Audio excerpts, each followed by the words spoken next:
वक्फ दीन का मसला है, ये मजहब की बात है, मस्जिदों की बात है।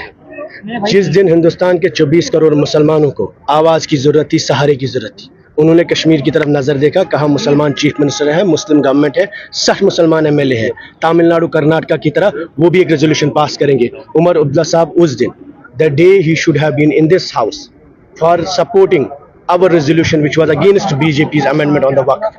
He was rolling red carpet for the BJP minister जिसने ये बिल टेबल की। आप कहते हैं एक्सीडेंटल मुलाकात, ऐसी मुलाकातें एक्सीडेंटल, वो उसी दिन हाउस में गायब हुए, क्यों नहीं थे हाउस में अवेलेबल? और ये 2008, 10, 16 की बात करेंगे। इन हम इल्जाम तराशी नहीं करना चाहते। ये मुद्दा मस्जिदों का है, जियारतों का है। कल जब मुसलमानों को अपनी मस्जिदों में नमाज नहीं पढ़ने देंगे, अपने कब्रिस्तानों में दफन नहीं होने देंगे, हमारे बुजुर्गों को अपनी जियारतों पे नहीं जाने देंगे, तो उस वक्त उमर साहब से, उनकी पार्टी से, हम सब 60 एमएलएओं से ये सवाल करेगा हिंदुस्तान के 24 करोड़ मुसलमान कि आपने उस वक्त खामोशी क्यों? आप उस वक्त बीजेपी के साथ थे या खिलाफ थे? और हकीकत यह है, the day when Muslims of India needed us, this house decided to support the BJP. This house was with Kiran Riju. They were in Tulip Garden. Tulip Garden में होना चाहिए था उस दिन। 3 दिन से Tulip Garden में थे ये। इस वक्त क्यों फुर्सत? हाउस खत्म हुआ, अब हाउस में प्रेस कॉन्फ्रेंस देने आए।